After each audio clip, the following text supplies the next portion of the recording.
Les rires cessèrent à l'instant où les portes s'ouvrirent. Morin le sentit avant de le voir. Le changement dans l'atmosphère de la pièce, le silence soudain qui s'abattit sur les convives comme un linceul.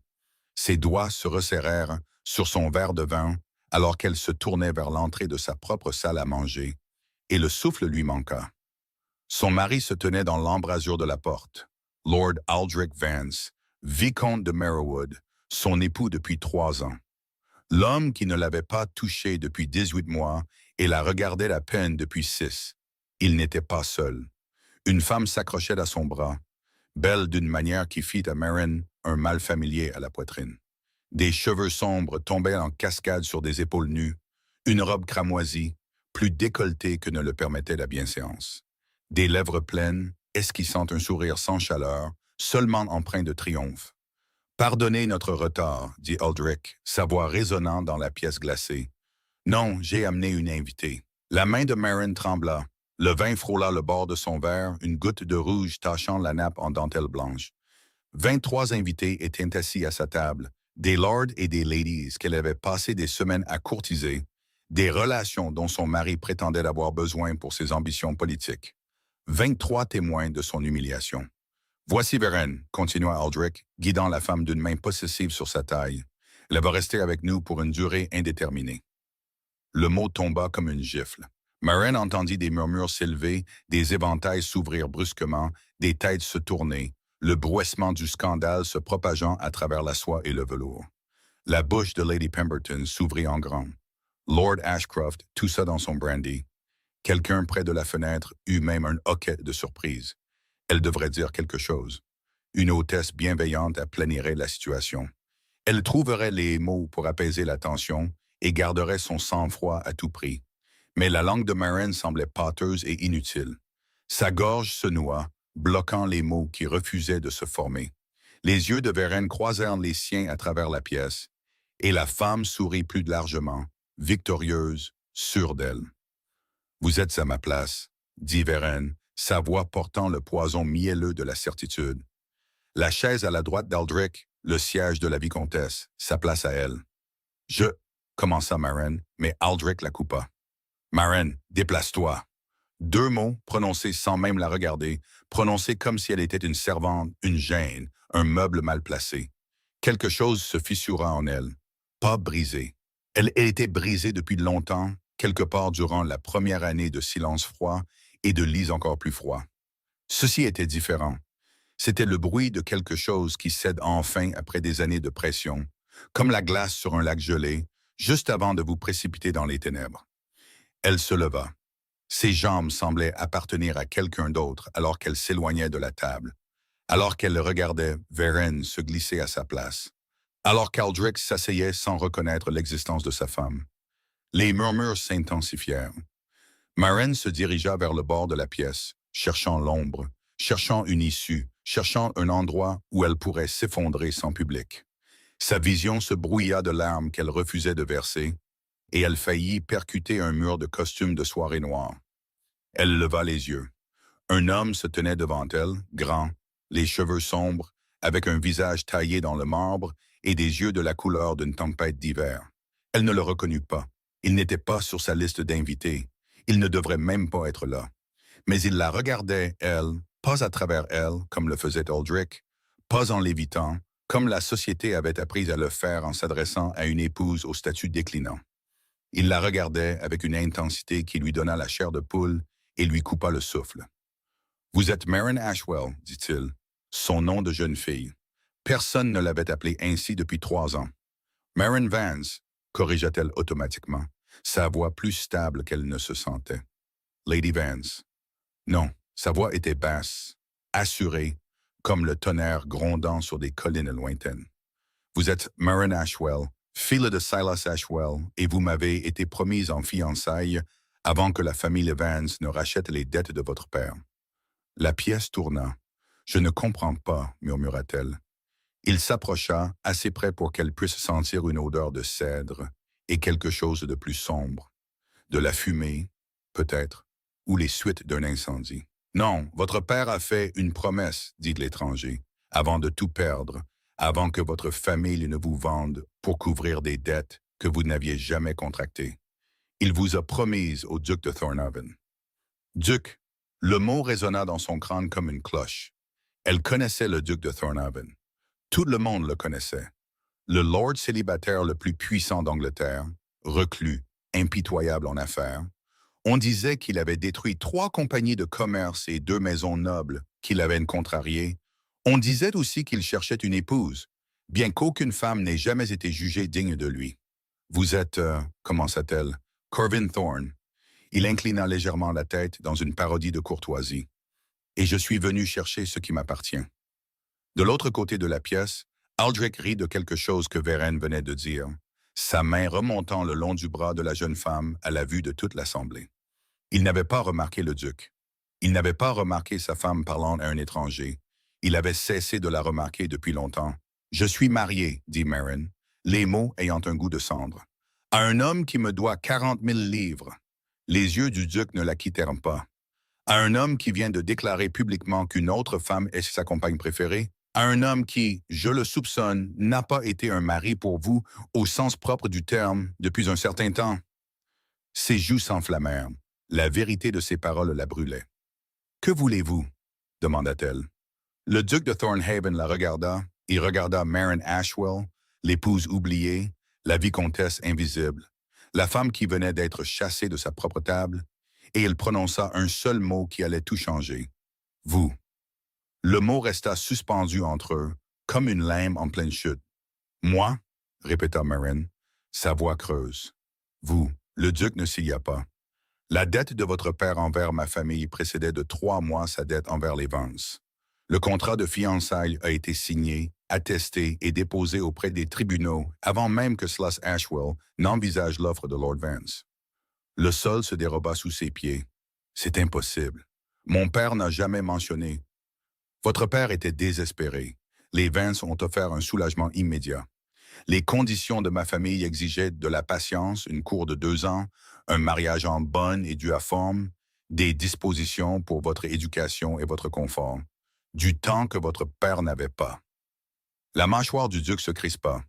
Du moins, c'est ce qu'il croyait. Marin posa une main sur le mur derrière elle pour se stabiliser. 3 ans. 3 ans de mariage froid, de lit froid et de mépris glacial. Et pendant tout ce temps, il y avait eu un autre chemin. Si ce que vous dites est vrai, dit-elle lentement, pourquoi n'êtes-vous pas venu plus tôt? Quelque chose vacilla dans les yeux gris d'hiver du duc. De la douleur peut-être, ou de la colère. J'avais 17 ans quand le contrat a été signé. Mon père s'est occupé de l'arrangement. Quand il est mort 6 mois plus tard, j'ai hérité de son titre, de ses domaines et de 17 000 documents nécessitant une attention immédiate. Votre contrat de fiançailles était enterré dans le bureau d'un avocat à Édimbourg. Je ne l'ai découvert que le mois dernier. Et maintenant, vous venez pour quoi? Exiger que je quitte mon mari? Je suis venu vous informer que votre mariage n'est peut-être pas légalement valide. Les mots la frappèrent comme des vagues contre des rochers. Quoi? Le contrat de fiançailles que votre père a signé incluait une clause. Si un autre engagement était pris avant la dissolution formelle de notre accord, cet engagement ultérieur serait considéré comme nul. Le duc sortit de son manteau un document plié, au bord jauni par le temps. Votre mariage avec Lord Vance a été célébré sans dissoudre notre accord préalable, ce qui signifie qu'il n'est pas valide. Marin respira. Il pourrait ne pas l'être. Mes avocats examinent la question. La situation juridique est complexe. Des rires éclatèrent de la table, le rire d'Aldrich, riche et insouciant, le son d'un homme qui s'amuse énormément pendant que sa femme s'effondre dans l'ombre. Marin tressaillit. « Pourquoi me dire ça ?» demanda-t-elle. « Pourquoi venir ici ce soir? À ce dîner? Vous auriez pu envoyer une lettre, un avocat. Vous n'aviez pas besoin de le voir vous humilier devant la moitié de la ville. » La voix du duc se durcit. « Non, j'avais besoin de voir quel genre d'homme revendiquait ce qui m'était promis. J'avais besoin de voir si les rumeurs étaient vraies. » Quelle rumeur? Que Lord Vance traite sa femme à peine mieux qu'une servante, qu'il n'a pas partagé son lit depuis la première année de mariage, qu'il parade avec ses maîtresses en société pendant qu'elles se fanent à la campagne. Oublié. Ses yeux croisèrent les siens, sans ciller. Les rumeurs, semble-t-il, étaient aimables comparées à la réalité. La chaleur inonda le visage de Maren, la honte de sa situation, mise à nu par un étranger, même un étranger qui revendiquait un droit légal sur elle. Cela brûlait comme de l'acide. « Vous ne savez rien de mon mariage, dit-elle doucement. J'en sais assez. Il s'approcha, baissant la voix. Je sais que cette femme assise à votre place est sa maîtresse depuis 11 mois. Je sais qu'il est endetté auprès de 3 prêteurs sur gage et de 2 familles nolles, y compris la mienne. Je sais qu'il vous a épousé pour les relations maritimes de votre père, puis vous a abandonné dès que ces relations se sont dissoutes. Et je sais, sa voix s'adoucit presque, que vous méritez mieux que ça. Les yeux de Maren la piquèrent. Elle ne pleurerait pas. Elle s'était promise il y a longtemps de ne plus jamais pleurer pour Aldrich Vance. « Que voulez-vous de moi ?» murmura-t-elle. « Je veux que vous veniez avec moi. » Ce soir, elle le dévisagea. « Vous êtes fou. Possiblement. Mais je suis aussi votre fiancé légal, ce qui me donne le droit de vous soustraire à un mariage illégal. J'ai une voiture qui attend dehors. J'ai des avocats prêts à déposer les papiers demain matin. Et j'ai une maisonnée qui vous traitera avec la dignité qui vous a été refusée pendant 3 ans. Je ne peux pas simplement partir. » « Pourquoi pas? » Il désigna la salle à manger. « Qu'est-ce qui vous retient ici précisément? Un mari qui prétend que vous n'existez pas? Une maîtresse qui a pris votre place? Une maison où vous êtes clairement un fantôme? » Chaque mot était juste. J'ai des biens, des responsabilités, les bijoux de ma mère, les livres de mon père. Ah, ils seront récupérés. Tout ce qui a de la valeur pour vous sera envoyé. Et si votre revendication légale échoue, si les tribunaux décident que mon mariage est valide après tout, l'expression du duc ne changea pas, mais quelque chose dans ses yeux s'intensifia. Alors je trouverai un autre moyen. Je ne perds pas Lady Vance et je n'abandonne pas ce qui m'appartient. Voilà encore ce mot. M'appartient. Prononcé avec une certitude absolue, comme si elle était déjà sienne. Comme si les 3 dernières années n'étaient qu'un délai plutôt qu'une vie différente. « Je ne vous connais pas, » dit Maren. « Je n'ai aucune raison de vous faire confiance. » Non, en effet. Il le reconnut sans se défendre. Mais vous connaissez votre mari. Vous savez ce qu'a été votre vie et ce qu'elle continuera d'être si vous restez. Je vous offre une alternative, c'est tout. De la salle à manger, la voix de Vérène s'éleva dans un rire étudié. Aldrich murmura quelque chose en réponse, intime et bas. D'autres murmures des invités, d'autres éventails s'agitant, d'autres scandales s'accumulant comme de la neige. Maren pensa à sa chambre au bout du couloir, celle où Aldrich n'était pas entré depuis 18 mois. Elle pensa aux repas pris seuls, aux événements auxquels elle assistait en solo, aux regards apitoyés des domestiques qui savaient exactement quel genre de mariage elle endurait. Elle pensa à sa mère qui l'avait mise en garde contre cette union. Il a des yeux froids, Maren. Des yeux froids signifiant un cœur froid. Elle pensa à son père, mort de honte autant que de maladie il y a 2 ans, murmurant des excuses qu'elle n'avait pas comprises jusqu'à maintenant. « Si je viens avec vous, dit-elle lentement, que se passe-t-il? Que proposez-vous exactement? » La réponse du duc vint sans hésitation. « Vous resterez à Thornhaven House en tant que mon invité pendant que les avocats démêleront les subtilités juridiques. Vous serez traité comme il sied à votre rang, le rang que vous auriez dû occuper depuis le début. Et quand les tribunaux statueront en notre faveur, » il marqua une pause, ses yeux gris la fixant avec une intention sans équivoque, « vous deviendrez ma femme, comme vous auriez toujours dû l'être. » Derrière elle, la salle à manger éclata d'une nouvelle vague de rire.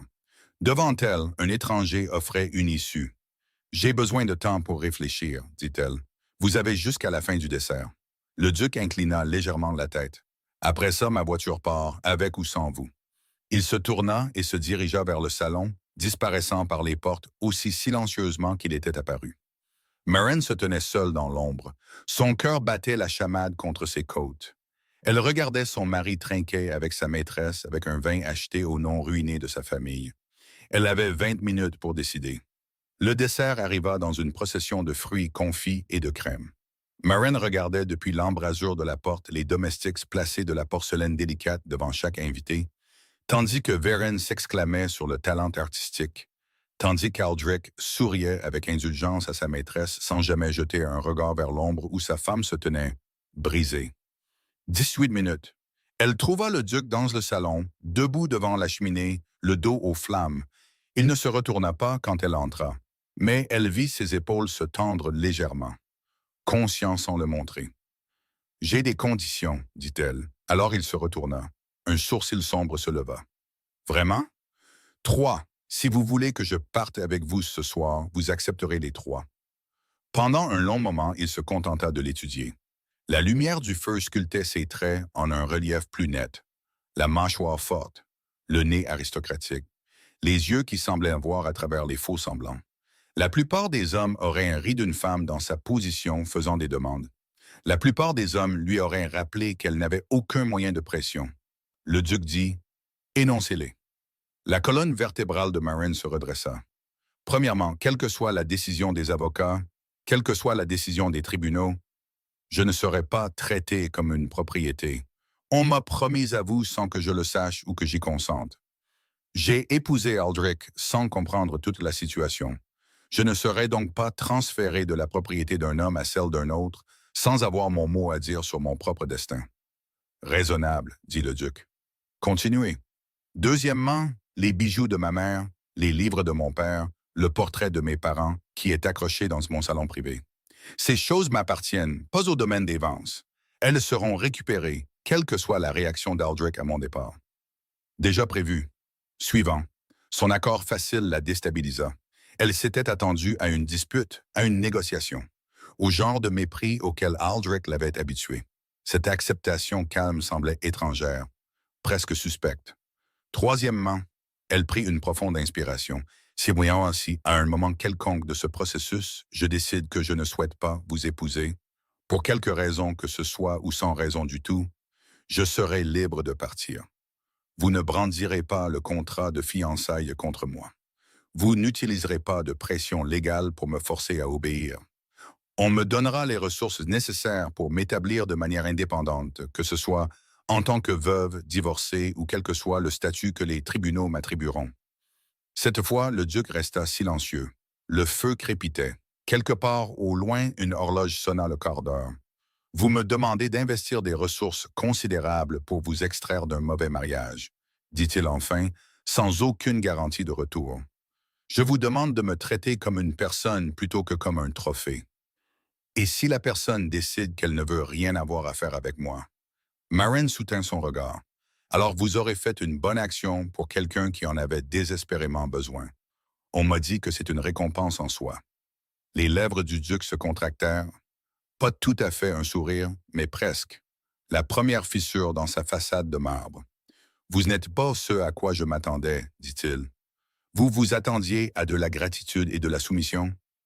Je m'attendais à de la peur, du désespoir peut-être, l'acceptation empressée de n'importe quelle issue offerte. Je suis désespéré, admit Marin doucement. Je le suis depuis des années. Mais le désespoir ne signifie pas que j'ai oublié ma valeur. Il ne signifie pas que je n'ai pas eu le temps de la comprendre vraiment. Un autre silence s'installa entre eux. Puis le duc bougea, pas vers elle, mais vers un petit secrétaire dans le coin. Il tira du papier d'un tiroir. De l'encre, une plume. Son écriture était rapide et précise tandis qu'il écrivait. Le grattement de la plume était fort dans la pièce silencieuse. « Que faites-vous? »« Je documente vos conditions. Je vais le signer. Vous le signerez. Mon avocat en sera témoin demain matin. » Il leva les yeux. Est-ce acceptable? Elle ne s'attendait pas à ça non plus. Un duc mettant ses exigences par écrit, traitant ses stipulations comme juridiquement contraignantes plutôt que comme des caprices féminins à tolérer, puis à oublier. « Oui, dit-elle, sa voix légèrement tremblante. C'est acceptable. » Il finit d'écrire, signa son nom avec un paraphe et lui tendit la plume. Elle traversa la pièce pour la prendre, hyper consciente de sa proximité avec lui. Assez proche pour voir la petite cicatrice au-dessus de son sourcil gauche, les légères lignes de fatigue autour de ses yeux. Elle lut attentivement le document. Chaque condition y était, précisément comme elle l'avait énoncé. En bas, une seule ligne. Moi, Corvin Thorne, duc de Thornhaven, accepte ces termes sans réserve. Marin signa de son nom, Marin Ashwell, sa signature de jeune fille qu'elle n'avait pas utilisée depuis 3 ans. « Voilà, dit le duc, pliant le document et le glissant dans son manteau. Nous avons donc un accord. De la salle à manger vint le bruit des chaises que l'on repoussait. Le dessert se terminait. Les invités se préparaient à se retirer pour d'autres divertissements. Son temps était écoulé.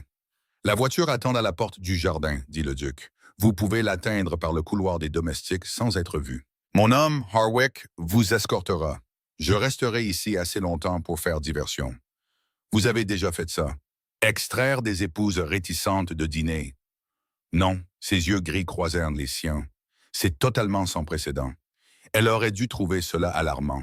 Au lieu de cela, elle trouva cela étrangement rassurant. L'idée qu'il était aussi incertain de ce chemin qu'elle. Je n'ai même pas de manteau, dit-elle. L'aspect pratique de la chose la frappa soudainement. Il y en a un dans la voiture, et une femme de chambre qui attend à Thornhaven House, et une chambre préparée dans l'aile des invités. Privée, confortable, avec une serrure sur la porte dont vous seul aurez la clé. Chaque détail avait été réglé, chaque préoccupation anticipée. Pourquoi? Demanda-t-elle soudainement. Pourquoi vous donnez tout ce mal? Le contrat de fiançailles a 13 ans. Vous auriez pu simplement l'oublier, épouser quelqu'un d'autre. Pourquoi poursuivre une femme que vous n'avez jamais rencontrée pour une promesse que vous n'avez jamais faite? Le duc resta silencieux un long moment. Parce que j'ai passé les dernières années à regarder ma grand-mère me proposer des partis inadéquats, dit-il enfin. Parce que j'ai refusé chaque mariage arrangé qu'elle a proposé, attendant sans savoir pourquoi. Et parce que lorsque j'ai trouvé ce contrat, lorsque j'ai appris qu'il y avait déjà une promesse faite, un chemin choisi avant que la politique et la chasse à la fortune n'entrent en jeu, cela m'a semblé être une réponse. Il marqua une pause. Ou plutôt, le début d'une réponse. Dans le couloir, des pas s'approchèrent. Le dîner se dispersait. Maintenant, dit le duc doucement, ou jamais, décidé. Maren regarda en arrière vers la salle à manger, vers la vie qu'elle avait endurée pendant 3 ans, vers un mari qui ne remarquerait son absence que lorsque les domestiques ne lui dirent rien. Puis elle regarda l'étranger qui lui offrait une issue. Maintenant, dit-elle, et elle traversa le couloir des domestiques sans se retourner. La voiture se déplaçait dans les rues sombres de Londres comme un navire fendant des eaux noires. Maren était assise, rigide, contre les coussins de velours, les mains si fermement jointes sur ses genoux que ses jointures lui faisaient mal. En face d'elle, le manteau promis par le duc était plié. De la laine vert foncé doublée de soie, plus fine que tout ce qu'Aldric lui avait donné en 3 ans de mariage. Elle ne l'avait pas encore mis. Le porter lui donnait l'impression d'accepter quelque chose qu'elle n'était pas prête à accepter. La ville s'estompa. Les lampes à gaz se raréfièrent, puis disparurent complètement. La route passa du pavé à la terre battue, puis à quelque chose d'encore plus fin, du gravier peut-être, entretenu avec le genre d'attention obsessionnelle que seule la vraie richesse pouvait se permettre. Quand la voiture ralentit enfin, Maren tira le rideau et, elle s'éclaircit la gorge, oublia comment respirer. Thornhaven House se dressait dans l'obscurité comme une vision de rêve fiévreux. 3 étages de pierre pâle brillaient d'un éclat argenté au clair de lune. Des centaines de fenêtres reflétaient des étoiles qu'elle n'avait pas remarquées jusqu'alors. Des colonnes jumelles encadraient une entrée plus grande que toute sa maison de ville londonienne. Des torches flambaient le long d'une allée circulaire où 2 valets de pied attendaient déjà. Leur livrée était si impeccable qu'elle semblait avoir été pressée quelques instants auparavant. Ce n'était pas une maison. C'était un palais portant le nom modeste d'une maison. La portière de la voiture s'ouvrit. Une main gantée apparut. « Milady ». La voix du valet de pied ne contenait aucun jugement, aucune curiosité, comme si des femmes fuyaient leur mari et arrivaient à minuit tous les soirs. Maren prit sa main et descendit sur le gravier, qui crissa sous ses escarpins de dîner inadéquats. L'air de la nuit mordit sa robe fine. Elle était partie sans même un châle, et elle comprit enfin pourquoi le duc avait fourni le manteau. L'orgueil l'empêcha de le prendre. La porte d'entrée s'ouvrit avant qu'elle ne l'atteigne, révélant un hall qui lui vola le peu de sang-froid qui lui restait. Des sols en marbre poli comme des miroirs. Un lustre dégoulinant de cristaux qui captaient la lumière des bougies et la dispersaient comme des diamants. Un escalier majestueux qui montait en courbe dans l'ombre. Et des gens, tellement de gens, tous en ligne bien nette, tous la regardant avec des expressions soigneusement neutres. Le personnel de la maison, réalisa-t-elle, assemblé à minuit pour accueillir l'invité de leur maître. Une femme s'avança de la rangée, d'âge mûr, les cheveux grisonnants tirés en arrière sévèrement, vêtu de bons basins noirs qui proclamaient son autorité. La gouvernante. Lady Vance, sa voix était sèche mais pas méchante. Je suis Madame Pembry. Sa grâce a envoyé un message. Vos appartements sont prêts. Merci. Les mots sortirent plus fermes que Marin ne se sentait. Je m'excuse pour l'heure inhabituelle. Quelque chose vacilla dans les yeux de Madame Pembry. De la surprise, peut-être, qu'on s'excuse auprès d'elle. Aucune excuse n'est nécessaire, milady, si vous voulez bien me suivre.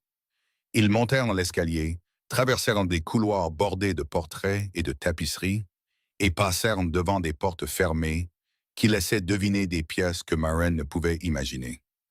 Tout sentait la cire d'abeille et les fleurs, et autre chose. Quelque chose de chaud et d'indéfinissable qu'elle reconnaîtrait plus tard comme étant simplement du soin. Cette maison était aimée, entretenue, vivante d'une manière que sa résidence de Londres n'avait jamais été. Madame Pembry s'arrêta devant une porte peinte en bleu doux. La suite glissine, milady. Sa grâce a pensé qu'elle pourrait vous convenir. La porte s'ouvrit sur un salon baigné par la lumière du feu. Des murs crème, des rideaux de soie bleue, des meubles qui semblaient à la fois élégants et confortables. À travers une arche, elle entrevit une chambre dominée par un lit à baldaquin garni de draps brodés. Un secrétaire était placé devant la fenêtre. Une bibliothèque, petite mais pleine, garnissait un mur. Il y a un dressing par là, continua Madame Pembry, et une salle de bain privée. Notre Bryony vous servira de femme de chambre. Elle attend dans le dressing avec des vêtements de nuit. Des vêtements de nuit. Quelqu'un avait anticipé qu'elle arriverait sans rien. Quelqu'un avait préparé son confort dans les moindres détails. La clé, milady. Madame Pembry tendit une clé en laiton sur un ruban bleu, lourde, ancienne, clairement la seule de son espèce. Sa grâce a été précise, dit la gouvernante. Cette porte se verrouille uniquement de l'intérieur. Vous êtes la seule gardienne de cette clé. Personne, y compris sa grâce, ne peut entrer sans votre permission explicite. Marin prit la clé. Elle était chaude contre sa paume, comme si elle avait été posée près du feu. « Pourquoi ?» demanda-t-elle doucement. L'expression de Madame Pembry s'adoucit presque imperceptiblement. « Parce que sa grâce comprend ce que signifie se sentir en danger dans sa propre maison. Il voulait s'assurer que vous ne ressentiriez pas cela ici. » La gentillesse de ce geste menaçait de la faire craquer. Marin cligna rapidement des yeux, retenant la brûlure dans ses yeux. « Avez-vous besoin de quoi que ce soit d'autre ce soir, milady? »« Non, merci. C'est... » Elle regarda autour de la belle pièce. Ce sanctuaire préparé pour une femme que personne ici n'avait jamais rencontrée. C'est plus que suffisant. Madame Pembry fit une révérence et se retira. La porte se referma derrière elle. Marin se tenait seule dans le silence éclairé par le feu, la clé serrée dans sa main, et se permit enfin de ressentir l'ampleur de ce qu'elle avait fait. Un léger coup vint du dressing. « My lady, je suis Bryony. J'ai fait couler un bain, si vous le souhaitez. » Un bain, de l'eau chaude et du savon à la lavande, et quelqu'un qui attendait pour s'occuper d'elle, sans ressentiment ni pitié. « Oui, » répondit Marin, « j'aimerais beaucoup. » Elle se dirigea vers le dressing puis s'arrêta. Sur la table de chevet se trouvait un petit vase de roses d'hiver, blanche et parfaite, clairement fraîchement coupée malgré la saison tardive. À côté, une carte à l'écriture précise. « Bienvenue chez vous, mademoiselle Ashwell. Nous vous avons attendu longtemps. » Pas de signature, mais elle savait qui l'avait écrite. Marin toucha les pétales, plus doux que la soie, et se demanda dans quoi elle s'était embarquée, et ce qui arriverait demain lorsque la grand-mère du duc découvrirait une femme étrange dormant dans sa maison. Le matin arriva avec une pâle lumière de soleil d'hiver et une odeur de chocolat. Marin se réveilla sous les couvertures, la chaleur l'entourant, l'absence du froid familier qui imprégnait toujours sa chambre de Londres. Pendant un instant de bonheur, elle ne se souvint pas où elle était. Puis la mémoire revint en force. Elle se redressa brusquement. La suite glycine était encore plus belle à la lumière du jour. La soie bleue semblait briller. Les murs blancs captaient le soleil comme de la neige fraîche. Sur une petite table près de la cheminée se trouvait un plateau, du chocolat dans une chocolatière en porcelaine, des toasts avec du beurre et de la confiture, un œuf à la coque dans un coquetier en argent. « Bonjour, milady. » Bryony sortit du dressing avec une brassée de tissu. La femme de chambre était jeune, peut-être 19 ans, avec des cheveux auburn et une pluie de taches de rousseur sur le nez qui lui donnait un air de tristesse perpétuelle. « J'espère que vous avez bien dormi. Sa grâce a fait dire de ne pas vous déranger avant que vous ne sonniez, alors j'attendais. Mais j'ai pensé que vous pourriez avoir faim. » Maren, elle s'éclaircit la gorge, avait faim, réalisa-t-elle. Affamée, en fait. Elle ne se souvenait pas si elle avait mangé quoi que ce soit à son propre dîner. « Celles-ci sont arrivées ce matin, » continua Bryony, étalant 3 robes sur le lit. « De chez Madame Fontaine. Sa grâce y a un compte. Il a demandé que l'on vous fournisse tout le nécessaire pendant que vos propres affaires sont récupérées. Les robes étaient exquises. Une robe du matin gris tourterelle, une robe d'après-midi rose tendre, une robe du soir bleu nuit qui ferait briller ses cheveux sombres. Toutes parfaitement à sa taille, comme si quelqu'un avait étudié sa silhouette à son insu. Comment connaissait-il mes mesures? Les joues de Bryony rosirent. Je crois que sa grâce vous a décrite en détail à Madame Fontaine, my lady. Il a un excellent œil. Maren ne savait pas quoi en penser. Un homme qu'elle avait rencontré une fois, pendant peut-être 20 minutes, décrivant son corps à une couturière avec assez de précision pour obtenir une coupe parfaite. C'était soit flatteur, soit troublant, peut-être les deux. Elle mangea, s'habilla de la robe du matin grise et laissa Bryony arranger ses cheveux dans une coiffure simple qui semblait d'une manière ou d'une autre plus élégante que tout ce qu'elle avait réussi à faire depuis des années. Le visage qui la regardait dans le miroir semblait différent, toujours fatigué, portant encore les marques de trop de nuits blanches, mais quelque chose dans les yeux avait changé. De l'espoir, peut-être, ou du moins le souvenir de ce que l'espoir pouvait être. « Y a-t-il une pièce particulière où je devrais attendre? » demanda Maren. « Pour rencontrer sa grâce? » « Il est parti voir les avocats, milady. Il ne reviendra pas avant le soir. » Bryony hésita. « Mais la duchesse douairière a demandé votre présence dans le salon du matin à votre meilleure convenance. » Les mots tombèrent comme de l'eau glacée. La duchesse douairière. La grand-mère de sa grâce, milady. Elle est arrivée à l'improviste ce matin du domaine de campagne. Bien sûr, car rien dans cette situation ne pouvait être simple. « Merci, Brownie. J'y vais maintenant. » La femme de chambre semblait vouloir offrir du réconfort, ou peut-être un avertissement, mais se contenta de faire une révérence et de conduire Maren à travers des couloirs qui semblaient encore plus longs à la lumière du jour. Elles s'arrêtèrent devant une porte peinte en jaune chaud. « Le salon du matin, milady. » Maren redressa les épaules, leva le menton et entra. La duchesse douairière de Thornhaven était assise près de la fenêtre, comme une reine sur un trône. Elle était plus âgée que Maren ne l'avait imaginé, peut-être 70 ans, peut-être plus, mais l'âge ne l'avait pas adouci. Des cheveux argentés relevés dans une coiffure qui avait été à la mode 30 ans plus tôt. Une robe de deuil noir, bien que son mari soit mort depuis plus d'une décennie. Elle portait des boucles d'oreilles en émeraude assorties à des yeux assez froids pour glacer le sang. Ses yeux balayèrent Maren avec la précision d'un général évaluant les forces ennemies. « Alors, » dit la douairière, « vous êtes à la fille Ashwell. » Maren fit une révérence. « Votre grâce, je m'excuse pour les circonstances inhabituelles de mon arrivée. »« Vraiment? » Ce n'était pas une question. « Asseyez-vous là où je peux vous voir correctement. » Maren s'assit sur la chaise indiquée, croisant les mains sur ses genoux, gardant la colonne vertébrale droite malgré l'envie de se recroqueviller. Elle avait survécu 3 ans avec Aldrich. Elle pouvait survivre à une vieille femme. « Mon petit-fils, » continua la douairière, « a envoyé un message à minuit pour dire qu'il ramenait à la maison une femme mariée, une femme qu'il prétend lui avoir été promise il y a des années, une femme qu'il a l'intention de faire sa duchesse. » Elle marqua une pause. « Il ne m'a pas demandé mon avis. J'imagine qu'il le fait rarement. »« Oh, votre grâce, mam !» Les yeux de la douairière se plissèrent. « Vous avez du crin. Bien, vous en aurez besoin. » Elle se pencha en avant. « Dites-moi pourquoi je ne devrais pas vous faire jeter dehors dans l'heure.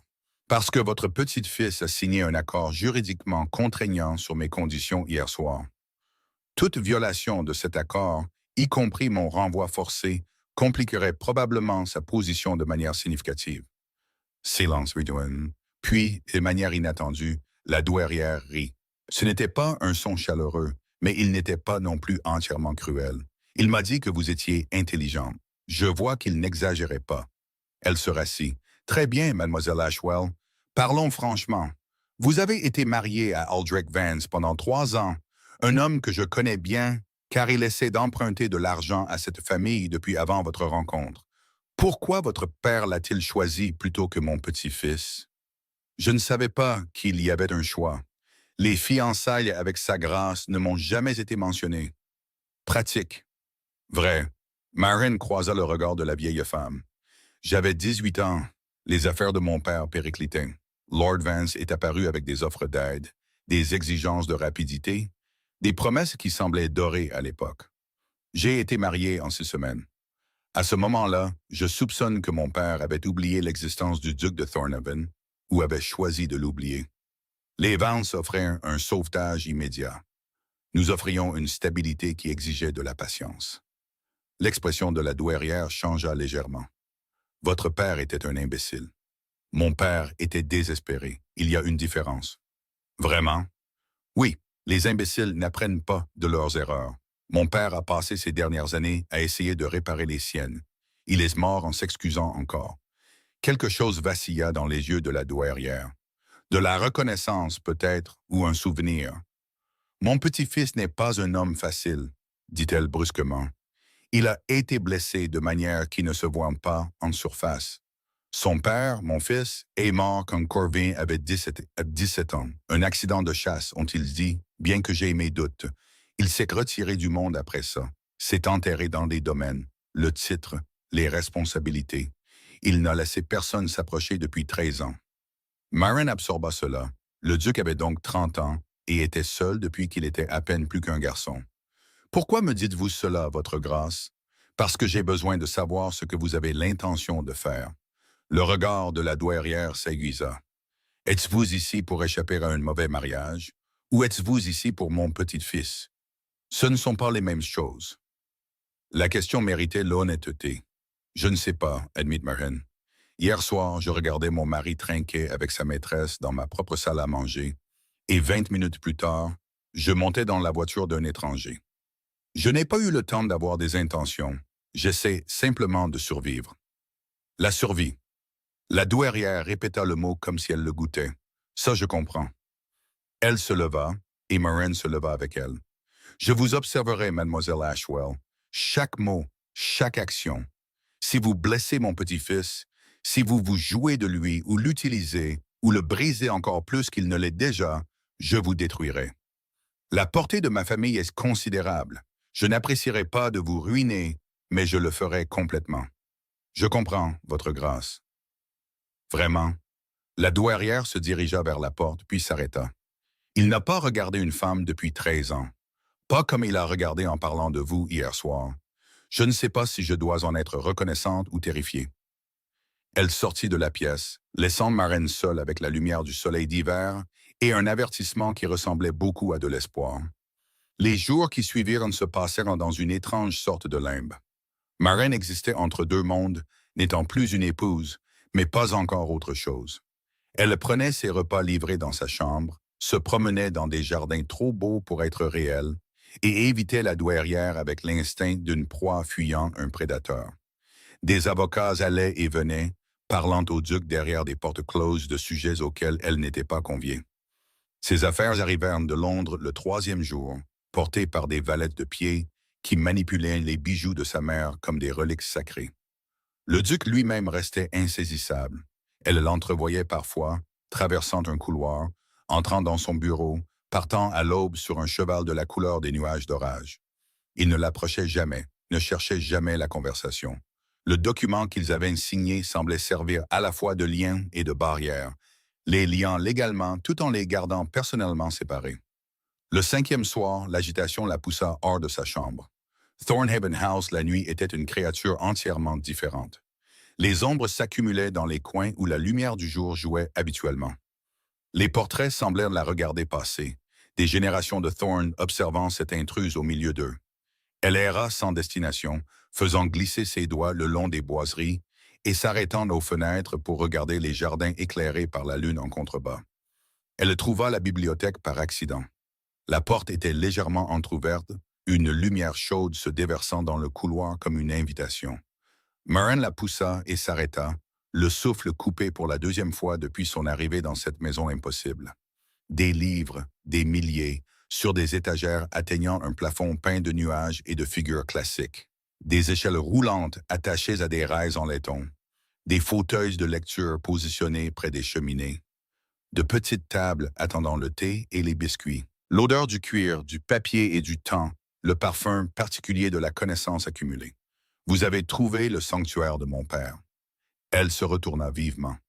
Le duc se tenait près du feu, un verre de quelque chose d'ambré à la main, la regardant avec ses yeux gris d'hiver. « Je suis désolé. Je ne savais pas qu'il y avait quelqu'un. Je vais y aller. »« Restez. » Les mots l'arrêtèrent en pleine retraite. « S'il vous plaît, ajouta-t-il plus doucement. Je voulais vous parler. Le moment ne s'est tout simplement pas présenté. » Marin hésita puis se dirigea vers les étagères plutôt que vers lui. Il était plus sûr d'avoir des livres entre eux. « De quoi vouliez-vous discuter? » Les avocats ont progressé. Votre mariage avec Vance semble contestable pour de multiples raisons. Pas seulement les fiançailles antérieures, mais aussi la rapidité de l'arrangement et certaines irrégularités chez les témoins. Ils sont optimistes. C'est une bonne chose. Ses doigts trouvèrent une reliure au hasard, traçant les lettres en relief. Et Lord Vance? Comment a-t-il réagi à ma disparition? Avec précisément l'indifférence à laquelle vous vous attendiez. Il a posé une question le lendemain matin et a semblé satisfait d'apprendre que vous étiez parti chez de la famille à la campagne. Il n'a pas posé d'autres questions. La confirmation la blessa, même si elle s'y attendait. 18 mois de mariage invisible, et elle avait été si facile à oublier. La femme, dit-elle doucement, Vérène, est-elle toujours là? Elle s'est installée dans vos appartements. Les domestiques sont scandalisés. Londres murmure, ce dont votre mari ne semble pas se soucier. Marin tira le livre de l'étagère sans le regarder. Sa vision s'était légèrement brouillée, et elle avait besoin de se concentrer sur quelque chose qui n'était pas le regard fixe du duc. Ma grand-mère dit qu'elle vous a mis en garde contre moi. Elle cligna des yeux, levant la tête. C'est vrai. Que vous a-t-elle dit? Que vous avez été blessé, que vous n'avez laissé personne s'approcher depuis 13 ans, qu'elle ne sait pas si elle doit être reconnaissante ou terrifiée, que vous avez montré de l'intérêt pour moi. Le duc posa son verre. Il se dirigea lentement vers elle, lui laissant le temps de reculer si elle le souhaitait. Elle ne bougea pas. « Elle n'a pas tort, dit-il. J'ai été absent de la société, des relations, de tout ce qui ressemble à un engagement humain normal. Après la mort de mon père, il s'arrêta, la mâchoire crispée. Il est devenu plus facile de gérer des domaines que de gérer des gens. Plus facile de se concentrer sur les chiffres et les registres que sur des émotions que je ne savais pas comment traiter. Vous aviez 17 ans. Assez vieux pour hériter d'un duché. Assez vieux pour qu'on s'attende à ce que je gère le deuil comme n'importe quelle autre affaire. » Son rire était creux. « On m'a dit que le duché n'avait pas de place pour les sentiments.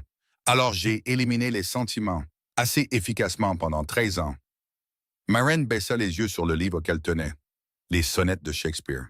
De tous les volumes de cette vaste bibliothèque, elle avait attrapé de la poésie sur l'amour et la perte. « Qu'est-ce qui a changé? » demanda-t-elle. « J'ai trouvé le contrat de fiançailles. » Il était plus proche maintenant, assez proche pour qu'elle puisse voir la lumière du feu se refléter dans ses yeux. Une promesse faite par mon père avant sa mort. Un chemin qu'il avait choisi pour moi qui n'avait rien à voir avec l'avantage politique ou l'ascension sociale. Il connaissait votre père quand ils étaient jeunes et le respectait. Il voulait quelque chose de différent pour moi. Et vous avez pensé qu'honorer cette promesse pourrait être une façon de l'honorer. J'ai pensé que ce pourrait être une façon de ressentir quelque chose. Sa voix baissa.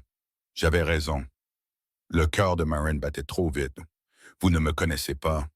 Non, mais je sais ce que j'ai ressenti en vous voyant dans cette salle à manger, regardant votre mari vous ignorer. Je sais ce que j'ai ressenti quand vous m'avez regardé sans peur ni calcul. Je sais ce que j'ai ressenti quand vous avez négocié des conditions comme si vous signiez un traité, plutôt que de vous accrocher à un sauvetage. Qu'avez-vous ressenti? Il tendit la main, ses doigts s'effleurant le bord de sa mâchoire avec une douceur impossible. Éveillé, dit-il, pour la première fois en 13 ans. Elle devrait reculer, devrait lui rappeler l'accord, les conditions, le fait qu'elle avait insisté sur le droit de partir sans obligation.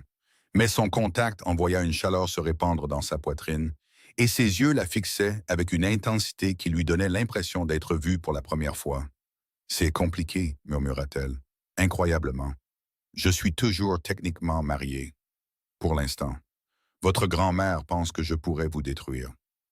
Ma grand-mère pense que tout le monde pourrait me détruire. C'est sa forme particulière d'amour. Son pouce traça sa pommette. Mais vous pourriez, vous savez, me détruire. Vous êtes la première chose que j'ai voulu en 13 ans. Cela vous rend dangereuse. Vouloir des choses leur donne du pouvoir sur vous. Oui, il baissa la main, reculant avec un effort visible. Je ne suis pas venu ici pour vous faire pression. Je suis venu parce que vous méritez de savoir où j'en suis. L'accord que nous avons conclu est inviolable. Vos conditions sont sacrées. Mais mes sentiments, il marqua une pause, ceux-là, je ne peux pas les contrôler.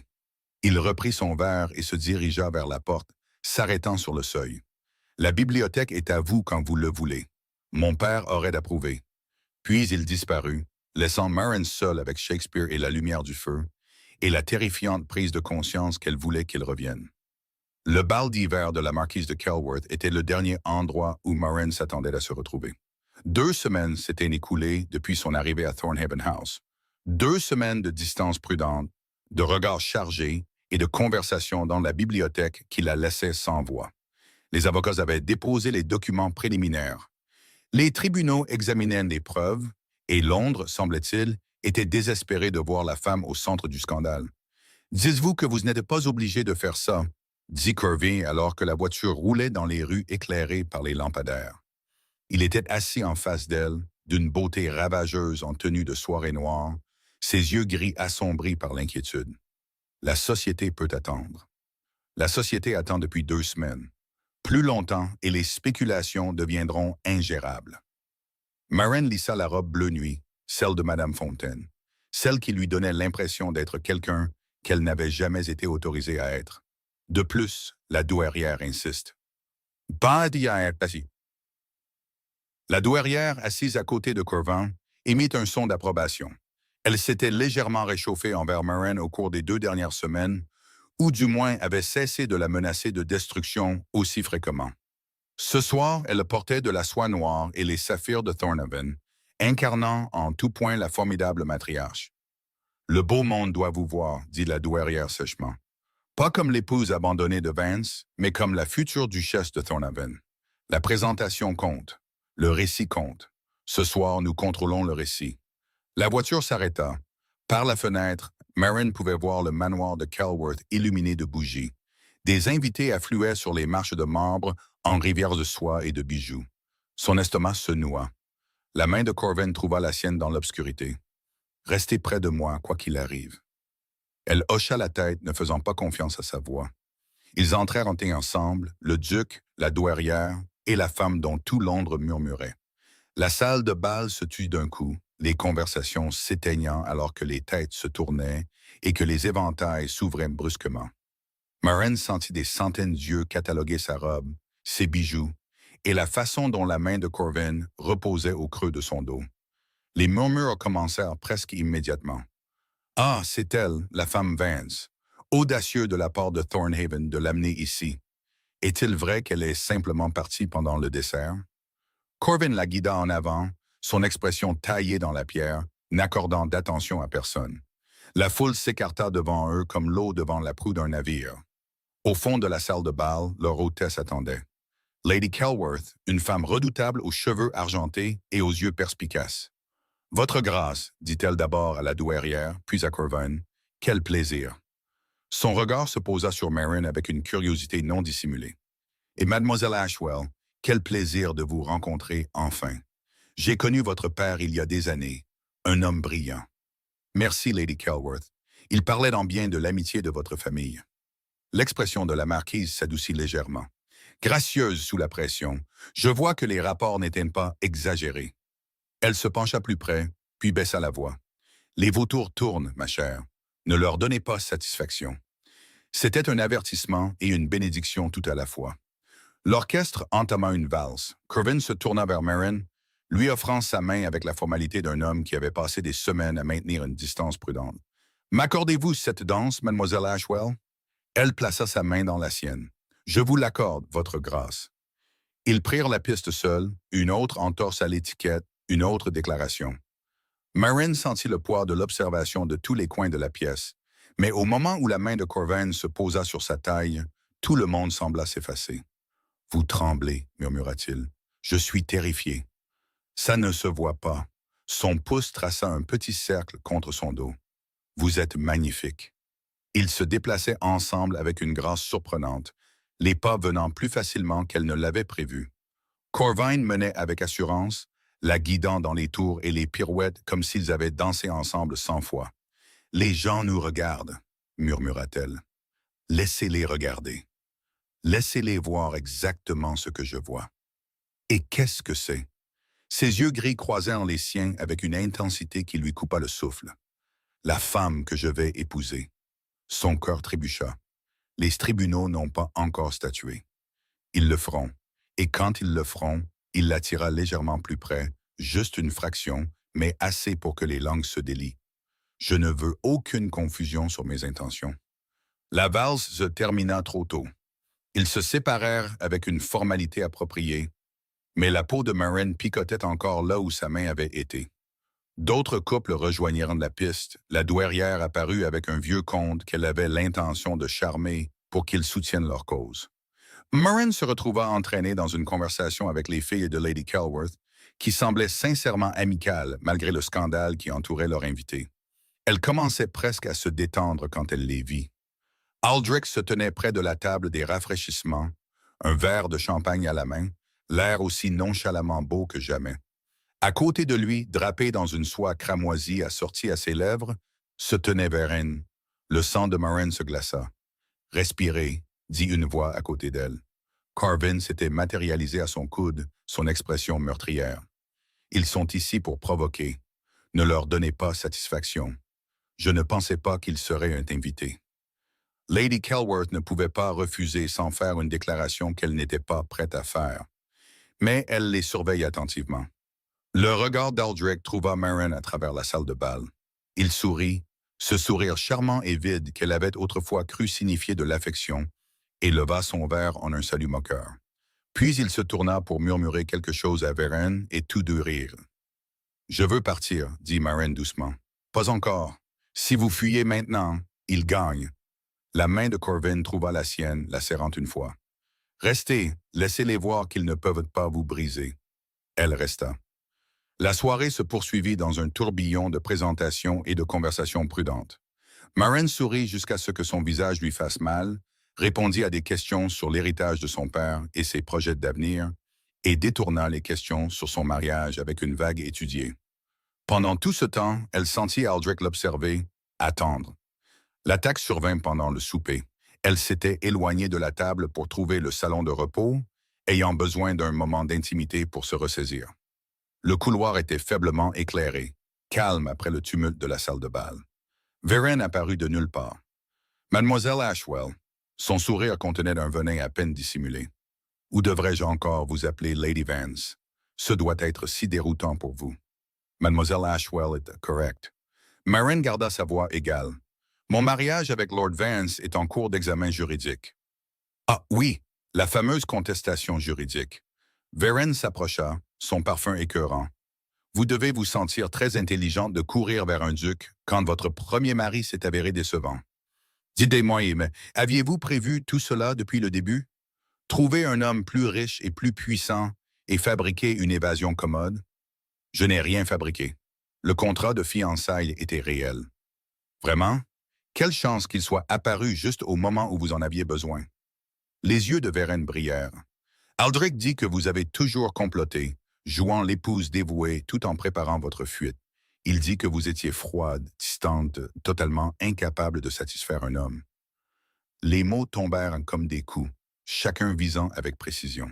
« Il a dit ça, vraiment? » La voix de Maren sortit plus stable qu'elle ne le sentait. « Et que dit-il de vous, je me demande, quand vous n'êtes pas dans la pièce? » L'expression de Vérène vacilla. « Parce que je connais Aldrich, » continua Maren doucement. « Je sais comment il parle des femmes quand il les charme, et comment il en parle après. J'ai été sa femme pendant 3 ans. Je l'ai vu changer d'intérêt comme un enfant se lasse de ses jouets. Vous êtes nouvelle et excitante maintenant, mais ça ne durera pas. Ça ne dure jamais. Vous êtes jalouse. Je suis honnête. » Maren s'approcha, baissant la voix. « Vous vouliez ma place à la table. Félicitations, vous l'avez. Mais la table est plus petite que vous ne le pensiez, et l'homme à sa tête est plus cruel que vous ne le savez. Il vous jettera dès que vous l'ennuierez. Et quand il le fera, il n'y aura pas de Dieu qui attendra pour vous sauver. Le sang-froid de Vérène se fissura. Vous êtes une pathétique et désespérée. Y a-t-il un problème ici? Elles se tournèrent toutes les deux. Carvin se tenait au bout du couloir, son expression dangereuse. Aucun problème, dit Vérène rapidement, son sourire se remettant en place. Je renouais juste une vieille connaissance. Alors vous nous excuserez. Carvin tendit la main à Maren. Ma grand-mère vous cherche. Maren prit sa main, le laissant l'éloigner de la présence empoisonnée de Vérène. Elle ne se retourna pas. Que vous a-t-elle dit? Demanda Carvin une fois qu'ils furent hors de portée de voix. Rien qui n'ait d'importance. Maren, elle m'a traité de froide, de calculatrice et de jalouse. Elle a insinué que j'avais fabriqué les fiançailles pour échapper à mon mariage. La voix de Maren se brisa légèrement. Elle a dit qu'Aldrich lui avait dit que j'étais incapable de le satisfaire. Corvin s'arrêta de marcher. Sa mâchoire était serrée, ses yeux flamboyants d'une fureur contenue. « C'est un imbécile, dit-il doucement, et un menteur, et je le détruirai pour ce qu'il vous a fait. Ne faites pas ça. C'est ce qu'ils veulent, une scène, des munitions, quelque chose qu'ils peuvent utiliser. Je me fiche de ce qu'ils veulent. Mais moi, si. » Elle croisa son regard. « Je veux gagner cela correctement, par les tribunaux, les preuves et d'une preuve juridique inattaquable, pas par la violence ou le scandale. » Pendant un long moment, il la regarda simplement. Puis quelque chose dans son expression changea. La colère laissant place à quelque chose de plus doux, de plus chaud. « Vous êtes extraordinaire, dit-il. Le savez-vous? Je suis fatigué. » Elle laissa échapper un souffle tremblant. « Pouvons-nous rentrer à la maison maintenant? » À la maison. Elle l'avait dit sans réfléchir, et le mot resta suspendu entre eux comme une confession. « Oui, dit Corvin doucement. Rentrons à la maison. » Ils récupérèrent la douairière et partirent par une entrée latérale, évitant la salle de bal où Aldrich et Vérène tenaient encore leur cours. Dans la voiture, Maren appuya sa tête contre la fenêtre et regarda les rues de Londres défiler. Elle avait survécu au premier test, mais les mots de Vérène résonnaient dans son esprit. Des graines empoisonnées plantées pour pousser dans les heures sombres, froides, distantes, incapables. Était-ce ce qu'Aldrich pensait vraiment? Était-ce ce que tout le monde pensait? Était-ce ce qu'elle était? 3 jours après le bal de Kelworth, un paquet arriva pour Maren. Brownie le lui apporta dans sa chambre pendant l'après-midi. Une boîte rectangulaire enveloppée de papier brun et attachée avec une simple ficelle. Aucune carte ne l'accompagnait, mais l'écriture sur l'étiquette était sans équivoque. La même écriture précise qui avait signé leur accord et qui avait écrit « Bienvenue chez vous » sur les roses d'hiver. À l'intérieur de la boîte, niché dans du velours bleu, se trouvait un livre. Pas n'importe quel livre, une première édition de Défense des droits de la femme de Mary Wollstonecraft, reliée en cuir vert avec des lettres dorées, clairement anciens et soigneusement conservés. Les mains de Maren tremblèrent dans le soulevant. Sa mère avait possédé un exemplaire de ce livre, en avait lu des passages à voix haute pendant l'enfance de Maren, lui apprenant que l'esprit d'une femme était égal à celui de n'importe quel homme, que l'éducation et l'indépendance comptaient. Ce livre avait été vendu avec tout le reste lorsque les dettes de son père les avaient consumées. Maren l'avait pleuré comme une mort. Comment Corvin avait-il su? Elle le trouva dans la bibliothèque, bien sûr. Il se tenait près de la fenêtre, sa silhouette se découpant sur la lumière de l'après-midi, et se tourna quand elle entra. « Avez-vous reçu le paquet? Comment saviez-vous? » Sa voix sortit rauque d'émotion. « À propos du livre de ma mère, de ce qu'il signifiait. Votre père l'a mentionné une fois, il y a des années, à mon père. » Corvin se dirigea vers elle, son expression indéchiffrable. Il correspondait régulièrement avant que tout ne s'effondre. Votre père a écrit que sa fille était le rayon de soleil de sa vie, qu'elle avait été élevée avec Wollstonecraft, les mathématiques et l'idée radicale que les femmes méritaient plus que ce que la société leur offrait.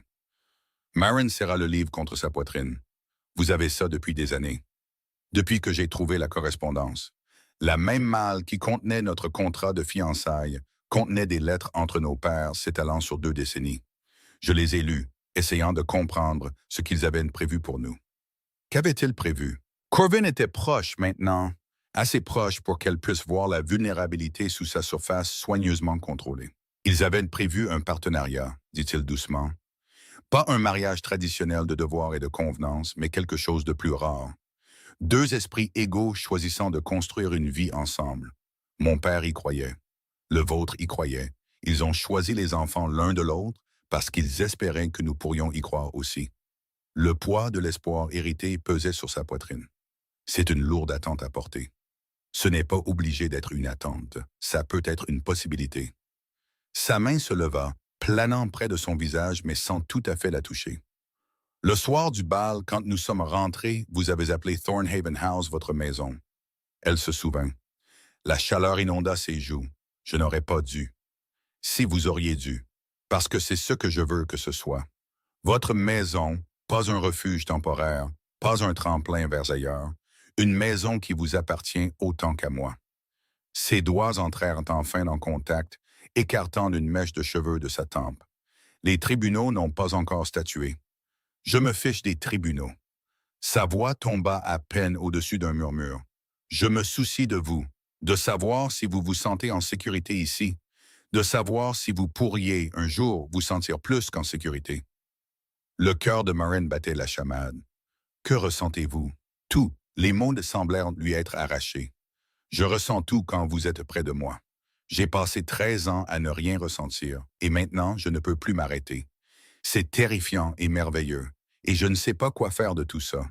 Elle aurait dû reculer, aurait dû lui rappeler les conditions, les complications et les 1000 raisons pour lesquelles c'était trop rapide, trop intense, trop dangereux. Au lieu de cela, elle se mit sur la pointe des pieds et pressa ses lèvres sur sa joue. Juste sa joue, à peine un baiser, mais il devint complètement immobile, son souffle se coupant audiblement. « Merci, murmura-t-elle, pour le livre, pour avoir compris ce qu'il signifiait, pour m'avoir vu. » Quand elle se retira, ses yeux étaient fermés. Il avait l'air presque peiné. « Si vous continuez à faire des choses comme ça, dit-il d'une voix rauque, ma maîtrise de soi va devenir plutôt tendue. Serait-ce si terrible? » Ses yeux s'ouvrirent, la brûlant du regard. « Oui, parce qu'une fois que je commencerai, je ne pourrai plus m'arrêter, et vous méritez mieux qu'un homme qui vous presse avant que vous ne soyez prête. » L'aveu, la retenue qu'il représentait, lui fit mal à la poitrine avec quelque chose qu'elle avait de plus en plus peur de nommer. « Comment saurez-vous quand je serai prête? » « Vous me le direz. » Il recula, mettant entre eux une distance qui semblait être des kilomètres. Explicitement, sans équivoque, avec des mots qui ne laissent aucune place au doute. « C'est très honorable. C'est très nécessaire. » Son sourire avait une pointe d'autodérision. « Je vous veux depuis le moment où je vous ai vu dans cette salle à manger, debout seul pendant que tout le monde autour de vous prétendait que vous n'existiez pas. Je vous ai voulu chaque jour depuis. La seule chose qui me maintient civilisé est de savoir que vous avez passé 3 ans avec un homme qui ne respectait pas vos choix. Je ne serai pas un autre homme qui prend sans demander. » Marin ne savait pas quoi dire. Personne ne s'était jamais soucié de ses choix. Personne n'avait jamais attendu. « J'ai besoin de... » Elle fit un geste vague vers la porte. Traiter l'information. Réfléchir. Bien sûr. Il se déplaça pour lui laisser le passage. « Prenez tout le temps dont vous avez besoin. Je ne vais nulle part. » Elle s'enfuit de la bibliothèque, le livre de Wollstonecraft serré contre son cœur, et son esprit tourbillonnant d'implications auxquelles elle n'était pas prête à faire face. Cette nuit-là, elle rêva de choix qu'on ne lui avait jamais permis de faire. Et quand elle se réveilla, sa première pensée fut pour des yeux gris brûlants d'un feu soigneusement contenu. L'avocat arriva un mardi matin gris avec des nouvelles qui changèrent tout. Marin fut convoquée dans le bureau du duc, où Corvin se tenait derrière son bureau avec une expression qu'elle ne pouvait pas lire. La douairière occupait une chaise près de la fenêtre, la colonne vertébrale rigide, ses yeux d'émeraude vigilants. Mademoiselle Ashwell, l'avocat, un homme mince nommé Prewitt, s'inclina précisément. « Je suis heureux de vous annoncer des progrès significatifs dans votre cas. » « Quel genre de progrès? » Les tribunaux ont examiné le contrat de fiançailles et l'ont jugé valide. Plus important encore, ils ont découvert des irrégularités supplémentaires dans votre mariage avec Lord Vance. Prewitt consulta ses papiers. Les témoins qui ont signé votre certificat de mariage, l'un a depuis été condamné pour faux dans une affaire sans rapport, et l'autre semble n'avoir jamais existé. L'enregistrement a été mal déposé auprès de la paroisse, et le timing, il marqua une pause. Les preuves suggèrent que Lord Vance était peut-être au courant des fiançailles antérieures et les a activement dissimulées. Le souffle de Marin s'arrêta. Qu'est-ce que ça veut dire? Cela signifie que votre mariage n'était pas seulement contestable pour des raisons d'engagement antérieur, mais potentiellement frauduleux dans son exécution. Les tribunaux ont accepté d'accélérer l'examen. Si leur conclusion préliminaire se confirme, vous pourriez être légalement déclaré non marié d'ici un mois. Non marié, libre, plus la propriété d'Aldrich. Et les fiançailles avec sa grâce? Demanda la douairière. Restent valides, votre grâce. Une fois que le mariage précédent de Mademoiselle Ashwell sera formellement dissous, le contrat de fiançailles original entrera en vigueur, à moins, bien sûr, que l'une des parties ne souhaite le dissoudre. Le silence tomba sur le bureau. « Laissez-nous, dit Corvin à l'avocat. Je vous ferai appeler si nous avons des questions. » Prewitt s'inclina et partit. La douairière se leva avec une grâce surprenante. « Je crois que je vais prendre le thé dans mes appartements. Vous deux avez des choses à discuter. » Elle sortit, fermant fermement la porte derrière elle. Marin et Corvin se tenaient de part et d'autre du bureau, le meuble entre eux comme un champ de bataille. « Vous pourriez dissoudre les fiançailles, » dit Corvin doucement. « Vous seriez libre, entièrement libre, aucune obligation envers moi ou qui que ce soit d'autre. Est-ce que ce que vous voulez? Je veux que vous ayez des choix. » Ses jointures étaient blanches là où il agrippait le bord du bureau. De vrais choix. Pas des obligations héritées de pères morts avant que nous puissions les connaître. Marin contourna le bureau jusqu'à se tenir devant lui, assez proche pour le toucher, assez proche pour voir la tension dans chaque ligne de son corps. « Et si mon choix est de rester? » Son souffle se coupa. Marin. « Et si mon choix, c'est vous? » Elle leva la main, prenant son visage dans ses mains. Il s'était rasé ce matin, mais elle pouvait sentir la légère rugosité de la barbe sous ses paumes. Sa mâchoire se crispa à son contact. « Vous avez dit que vous sauriez quand je serai prête, » murmura-t-elle. « Vous avez dit que je vous le dirais explicitement, sans équivoque, avec des mots qui ne laissent aucune place au doute. » Oui, le mot sortit étranglé. « Je vous le dis. » Elle soutint son regard, le laissant tout voir. La peur, l'espoir, le désir qu'elle avait si durement essayé de réprimer. Je vous choisis, pas à cause de contrats ou d'obligations légales ou pour échapper à un mauvais mariage. Parce que quand je suis avec vous, je me sens moi-même pour la première fois depuis des années. Parce que vous me voyez. Parce que vous attendez. Parce que vous m'avez donné le livre de ma mère et avez compris exactement ce qu'il signifiait. Sa voix se brisa. Parce que je vous aime. Les mots restèrent suspendus entre eux comme un souffle retenu. Puis Corvin bougea. Ses mains trouvèrent sa taille, la tirant contre lui avec un désespoir qui égalait le sien. Sa bouche trouva la sienne et le baiser n'avait rien à voir avec l'effleurement doux qu'elle avait donné à sa joue. C'était le feu et la faim, et 13 ans de solitude rencontrant 3 ans de négligence, et 2 personnes brisées trouvant quelque chose d'entier l'une en l'autre. Elle haleta contre ses lèvres. Il avala le son, une main glissant le long de son dos pour saisir la nuque, inclinant sa tête pour approfondir le baiser. Elle avait déjà été embrassée, des contacts brefs et superficiels d'un mari qui ne l'avait jamais voulu, mais rien de tel, rien qui ne la brûle comme la foudre, qui ne fasse faiblir ses genoux et ne disperse ses pensées. Marin. Son nom était une prière contre ses lèvres. Mon Dieu, Marin. Ne vous arrêtez pas. Je devrais m'arrêter, nous devrions en discuter correctement. Plus tard, elle le ramena à elle, l'embrassant jusqu'à ce que toute pensée cohérente devienne impossible. Quand ils se séparèrent enfin, tous deux respirant difficilement, elle était pressée contre le bord de son bureau et son front reposait contre le sien. « Je vous aime, dit-il d'une voix rauque. J'aurais dû le dire en premier. Je voulais le dire depuis des semaines. Dites-le encore. Je vous aime. » Il embrassa son front. « Je vous aime. » Sa tempe. « Je vous aime. » Sa joue. Je vous aime depuis que vous vous teniez dans ce salon et que vous négociez des conditions comme une diplomate plutôt que de mendier un sauvetage. Je vous aime depuis que vous avez affronté ma grand-mère sans broncher. Je vous aime depuis que vous vous teniez dans ma bibliothèque avec Shakespeare et que vous me regardiez comme si je pouvais être quelque chose qui valait la peine d'être désiré. » Des larmes coulèrent sur ses joues. Elle n'avait pas pleuré depuis des années, s'était entraînée à ne pas le faire dans une maison où les larmes étaient une faiblesse. Mais maintenant, elle ne pouvait plus s'arrêter. « Je suis désolée, haleta-t-elle. Je ne sais pas pourquoi. Ne vous excusez pas. » Ses pouces essuyèrent ses larmes. « Vous avez été forte pendant si longtemps. Vous n'avez pas à être forte à chaque instant. » Elle se laissa aller, juste un peu, mais juste assez pour libérer une partie du chagrin qu'elle avait porté. Le chagrin pour le mariage qu'elle avait espéré et jamais eu. Pour les années perdues avec un homme qui ne la méritait pas. Pour la fille qu'elle avait été avant qu'Aldrich Vance ne lui apprenne à ne rien attendre. Corvin la serra dans ses bras, solide, chaleureux et présent. « Que se passe-t-il maintenant ?» demanda-t-elle quand les larmes se calmèrent enfin. « Maintenant, nous attendons les tribunaux. Maintenant, nous planifions un mariage. Maintenant. » Il glissa une mèche de cheveux derrière son oreille.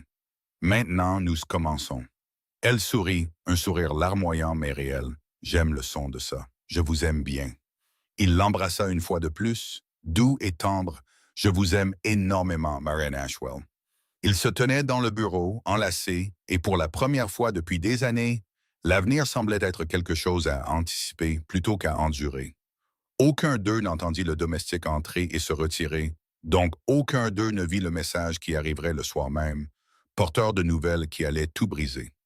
La lettre arriva au coucher du soleil. Marianne s'habillait pour le dîner quand Briony l'apporta, le visage pâle d'une manière qui signala immédiatement des ennuis.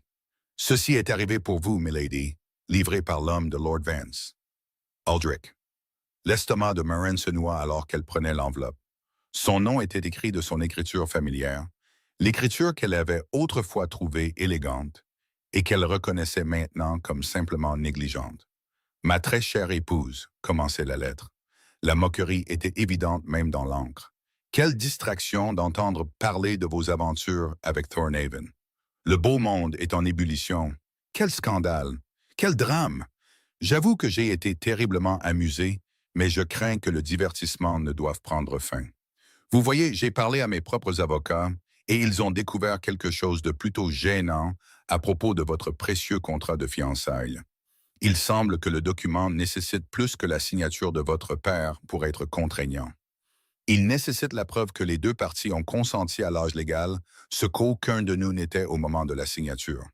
Plus important encore, ma chère, il exige que la mariée soit de bonne réputation. Une réputation sans tache, pure comme la neige, pour ainsi dire. Imaginez ma joie quand j'ai réalisé ce que cela signifie. Notre mariage a été consommé, Marianne, plusieurs fois dans les premiers mois après notre mariage. Vous n'êtes plus la mariée virginale que le contrat spécifie. Les fiançailles sont nulles. Mes avocats déposent les papiers demain. Ils s'attendent à ce que les tribunaux statuent en ma faveur d'ici 15 jours. Et quand ils le feront, je viendrai chercher ce qui m'appartient. Votre mari dévoué, Aldrich. La lettre tomba des doigts engourdis de Marianne. « Milady », la voix de Briony semblait lointaine. « Milady, vous êtes blanche comme un linge. Allez chercher le duc. » Mais il s'habille pour le dîner. « Allez le chercher, maintenant. » Briony s'enfuit. Marianne s'assit sur le bord de son lit, son esprit tourbillonnant d'implications. La clause de consommation. Bien sûr, elle avait lu le contrat de fiançailles. Corvin le lui avait montré, mais elle s'était concentrée sur les dates, les signatures, le langage juridique sur les engagements antérieurs. Elle n'avait pas pensé à cette disposition particulière, pure comme la neige. Les mots résonnaient comme un glas. Corvin apparut à sa porte, ajustant encore ses boutons de manchette, son expression passant de la confusion à l'alarme en voyant son visage. « Qu'est-il arrivé ?» Elle lui tendit la lettre sans parler. Elle le regarda la lire, regarda son expression se transformer de l'inquiétude à la fureur, puis à quelque chose de plus froid, de plus contrôlé. Le visage d'un homme qui avait passé 13 ans à gérer des crises en réprimant ses émotions. « C'est du bluff, dit-il enfin. La clause de consommation est archaïque, les tribunaux modernes rarement. Les tribunaux modernes se soucient des précédents. S'il peut prouver que le mariage a été consommé, » La voix de Marianne se brisa. « Il le peut. Les domestiques le savaient. Tout le monde le savait. Ce n'était pas un secret. Alors nous contesterons sur d'autres bases, les témoins frauduleux, l'enregistrement incorrect. Et si ça ne suffit pas, elle se leva s'enlaçant. Si les tribunaux statuent en sa faveur, je lui serai rendu, Corvin, comme un cheval égaré qui s'est retrouvé dans la mauvaise écurie. Je ne laisserai pas ça arriver. Vous n'aurez peut-être pas de choix. Il y a toujours un choix. Il s'approcha d'elle, lui saisissant les épaules. Écoutez-moi, quoi qu'il en coûte, avocat, argent, pression politique, je ne le laisserai pas vous reprendre. Je brûlerai toutes les faveurs que j'ai. Je réclamerai toutes les dettes dues à ma famille. Je vais vous détruire. La voix de Maren sortit creuse. Détruire votre réputation, votre position, votre avenir pour une femme qui n'est peut-être pas légalement à vous de défendre.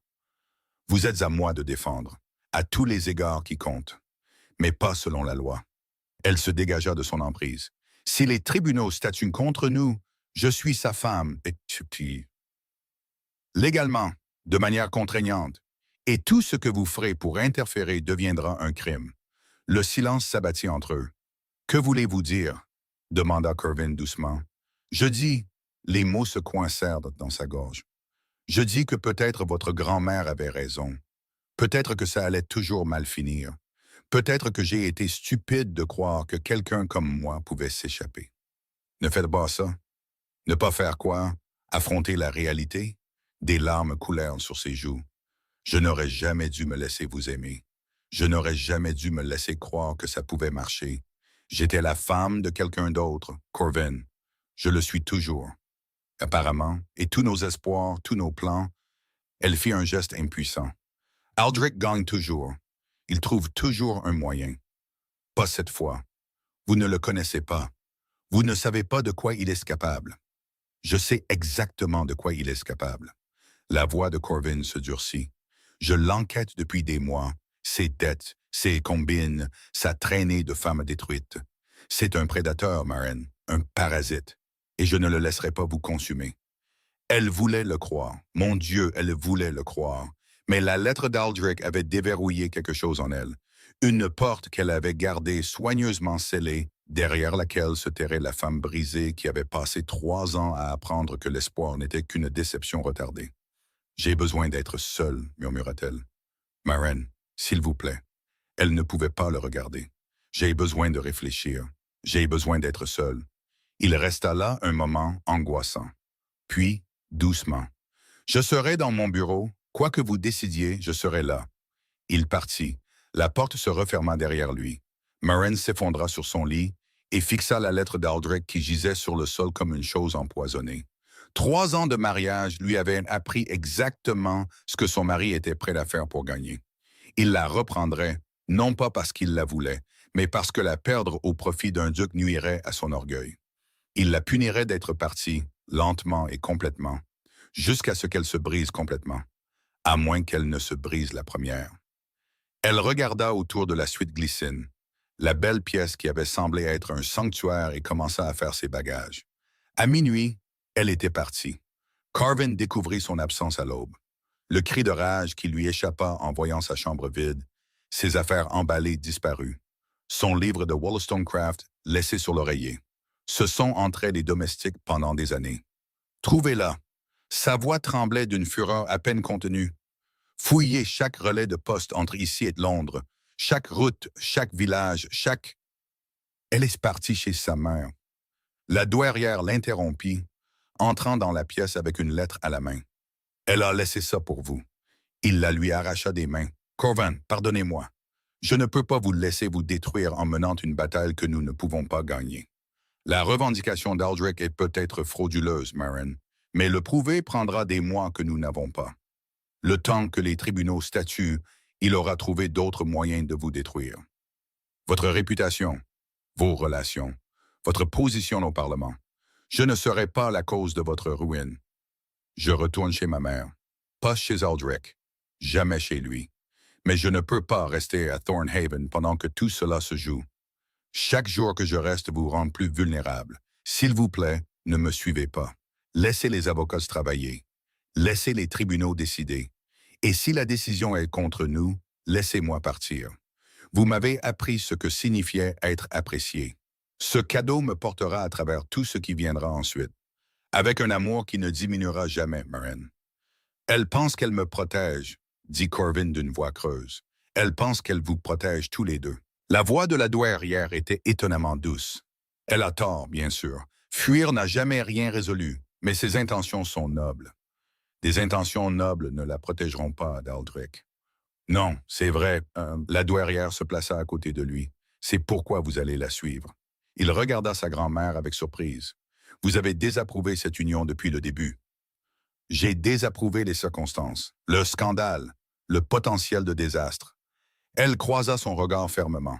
Je n'ai jamais désapprouvé elle. Cette fille a plus de cran que la moitié de la noblesse réunie.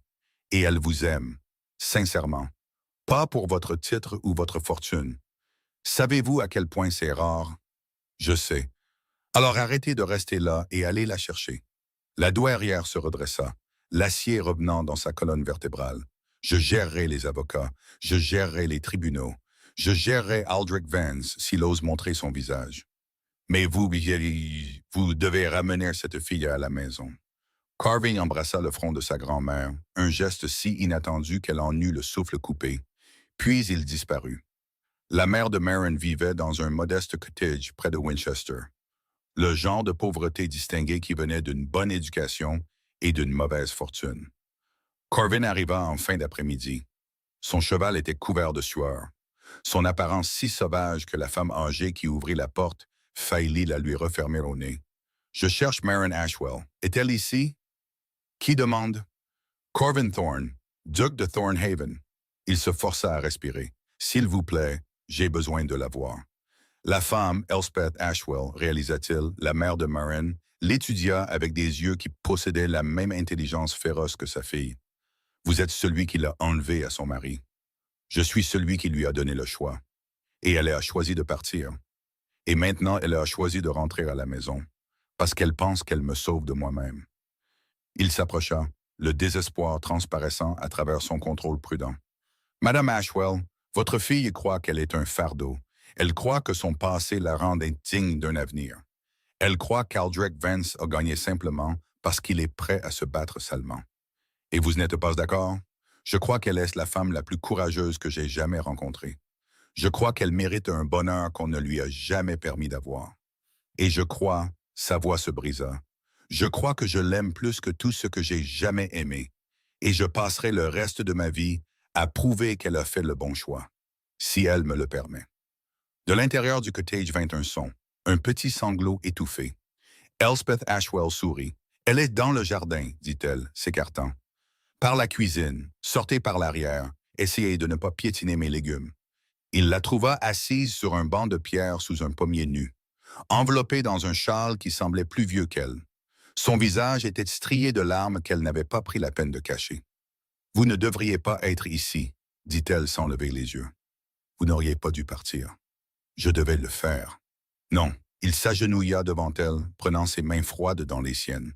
Non, vous avez choisi de fuir parce que cela semblait plus sûr que de rester, mais fuir n'allait jamais résoudre ce problème. Aldrich peut vous atteindre ici aussi facilement qu'à Thornhaven. La seule différence est qu'ici, vous êtes... Qu'ici, vous êtes seul. Ici, vous n'êtes pas en danger. Je suis en danger depuis le moment où j'ai trouvé ce contrat. Depuis le moment où je suis entré dans votre salle à manger et que je vous ai vu seul dans l'ombre. Ou depuis le moment où je vous ai regardé et que j'ai enfin compris ce que mon père voulait dire quand il écrivait que l'amour valait n'importe quel prix. Son emprise se resserra. Pensez-vous que vous retirer de ma vie supprime le risque? Je vous aime, Maren. Ça ne s'arrête pas parce que vous partez. Les tribunaux. Au diable, les tribunaux. Sa voix monta en intensité. J'ai parlé à Prewitt ce matin avant de venir vous chercher. La clause de consommation qu'Aldrich utilise, elle n'a pas été appliquée avec succès depuis plus de 50 ans. Ces avocats bluffent. Ils espèrent que vous vous rendrez avant qu'ils n'aient à prouver une affaire qu'ils ne peuvent pas gagner. L'espoir vacilla dans ses yeux, rapidement réprimé. Il trouvera un autre moyen. Alors nous vaincrons ce moyen aussi, et le suivant, et celui d'après. Corvin prit son visage dans ses mains. Écoutez-moi, Aldrich Vance est un lâche qui s'en prend aux gens qui se sentent seuls. Vous n'êtes plus seul. Vous m'avez. Vous avez ma grand-mère qui a déjà déclaré qu'elle détruirait personnellement quiconque vous menace. Vous avez une armée d'avocats, de domestiques et d'alliés qui croient que vous méritez mieux que ce que vous avez eu. Arrêtez de vous battre seul. Des larmes coulèrent sur ses joues. Et si nous perdons? Alors nous perdons ensemble. Et nous trouvons un autre moyen. Il y a toujours un autre moyen. Vous semblez très certain. Je suis certain. Il pressa son front contre le sien. J'ai passé 13 ans certain de rien, sauf de ma propre solitude. Maintenant, je suis certain de vous. Tout le reste peut être réglé. Elle laissa échapper un souffle qui semblait emporter des années de peur avec lui. « Je vous aime, murmura-t-elle. Je sais. C'est pour ça que vous avez fui. Vous essayez de me protéger. » Il sourit doucement. « Arrêtez d'essayer de me protéger. Je suis un duc, j'ai des ressources. » Un rire larmoyant lui échappa. « Ce n'est pas comme ça que ça marche. » Ça devrait. Il embrassa son front, ses joues, ses lèvres. Doux, révérencieux, scellant une promesse. « Rentrez à la maison, Maren. S'il vous plaît. Faisons face à cela ensemble. » Elle le regarda vraiment, et vit tout ce en quoi elle avait eu trop peur de croire. La stabilité, l'engagement, un amour qui ne diminuait pas quand les choses devenaient difficiles. Ensemble, accepta-t-elle, et elle le laissa la ramener à la maison. La décision du tribunal arriva 6 semaines plus tard. Maren était assise dans la bibliothèque, leur bibliothèque, comme elle en était venue à la considérer, avec Corvin à ses côtés tandis que Prewitt lisait la décision à voix haute. La douairière était assise près de la fenêtre, son expression soigneusement neutre, mais ses jointures étaient blanches autour de sa tasse de thé. Le tribunal constate, lut Prewitt, que le mariage entre Maren Ashwell et Aldrich Vance a été célébré en violation d'un contrat de fiançailles antérieur, avec des preuves de documentation frauduleuse et de dissimulation volontaire par le marié. Le mariage est par la présente déclaré nul et non avenu. Mademoiselle Ashwell est rétablie dans son statut de jeune fille avec tous les droits et privilèges y afférents. Le souffle de Maren s'arrêta. De plus, continua Prewitt, le tribunal constate que le contrat de fiançailles entre Mademoiselle Ashwell et sa grâce, le duc de Thornhaven, reste valide et exécutoire, sous réserve du consentement volontaire des deux parties. Les deux parties consentent, dit Corvin immédiatement. Prewitt sourit presque. Je le noterai pour le dossier, votre grâce. Et Aldrich? Demanda Maren. Que lui arrive-t-il? Lord Vance fait face à des accusations distinctes de fraude et de falsification de documents. De plus, la créance de 40 000 livres de sa grâce a été confirmée. Les actifs restants de Lord Vance sont en cours de liquidation pour satisfaire cette dette et d'autres. Ses créancières ont également déposé des réclamations. Je soupçonne, Prewitt ajusta ses lunettes, je soupçonne que sa situation deviendra plutôt inconfortable dans un avenir proche. La douairière émit un son de satisfaction. Bien, cet homme mérite tous les malheurs qui l'attendent. Quand Prewitt partit, Maren resta assise et dans un silence stupéfait, incapable de traiter l'ampleur de ce qui s'était passé. Libre. Elle était libre. Légalement, officiellement, irrévocablement libre. La main de Corvin trouva la sienne. « Maren, ça va? » « Je ne sais pas. » Un rire fusa légèrement hystérique. « Je crois que je vais peut-être mieux que bien. Je crois que je suis peut-être heureuse. » « Le bonheur vous va bien. » Il porta sa main à ses lèvres. « Maintenant, vous devriez essayer plus souvent. Avec vous. » Elle lui sourit vraiment, sentant l'expression dans chaque partie de son corps. « J'ai l'intention de le faire. » Le mariage eut lieu 3 mois plus tard dans la chapelle de Thornhaven House. Pas le grand événement mondain que le beau monde attendait. Pas des centaines d'invités et des semaines de célébration. Au lieu de cela, un petit rassemblement. La mère de Maren, pleurant doucement au premier rang. La douairière, resplendissante en soie argentée, l'air presque approbateur. Une poignée de vrais amis, des gens qui les avaient soutenus à travers le scandale et s'étaient révélés être de véritables alliés. Maren remonta l'allée dans une robe de soie ivoire, simple et élégante, portant des roses et des verres assortis à celles que Corvin avait laissées dans sa chambre la première nuit. À travers son voile, elle pouvait le voir attendre à l'hôtel. Ses yeux gris brillaient d'une émotion qu'il n'essayait plus de cacher. « Vous êtes extraordinaire, » murmura-t-il quand elle l'atteignit. « Vous l'avez déjà mentionné. J'ai l'intention de le mentionner chaque jour pour le reste de nos vies. La cérémonie fut brève, les vœux traditionnels, mais quand le vicaire demanda si quelqu'un s'y opposait, la main de Corvin se resserra sur la sienne, et elle sut qu'ils se souvenaient tous les deux à quel point ils avaient failli perdre cela. Je vous déclare maintenant mari et femme. Il l'embrassa. Pas le baiser chaste et convenable attendu au mariage, mais quelque chose de plus profond, de plus dévorant, une promesse et une revendication tout à la fois. Quelqu'un dans l'assemblée rit. La douairière émit un son qui aurait pu être de l'approbation ou de l'exaspération. Mienne, murmura Corvin contre ses lèvres. Vôtre, acquiesça-t-elle. Enfin, elle s'éclaircit la gorge. Un an plus tard, la bibliothèque de Thornhaven House avait toujours été le sanctuaire de Moran, mais elle avait maintenant une signification encore plus profonde. Elle était assise dans son fauteuil préféré, le livre de Wollstonecraft, ouvert sur ses genoux, regardant la lumière du soleil printanier se déverser par les fenêtres. Un petit bruit provenant du berceau à côté d'elle attira son attention. « Chut, mon petit, ton père sera bientôt à la maison. Il a été au Parlement toute la journée, se battant encore pour le droit de vote. Tu seras très fier de lui quand tu seras assez grande pour comprendre. » Le bébé Eleanor, nommé ainsi pour personne en particulier, simplement parce que Marin aimait le son, se calma avec un doux soupir. Des pas dans le couloir annoncèrent l'arrivée de Corvin avant qu'il n'apparaisse dans l'embrasure de la porte. Il se déplaçait toujours avec cette intensité tranquille qu'elle avait remarquée la première nuit, mais la froideur avait disparu, remplacée par une chaleur qu'il ne sentait plus le besoin de cacher. « Comment vont mes filles? » Elles t'attendent avec impatience.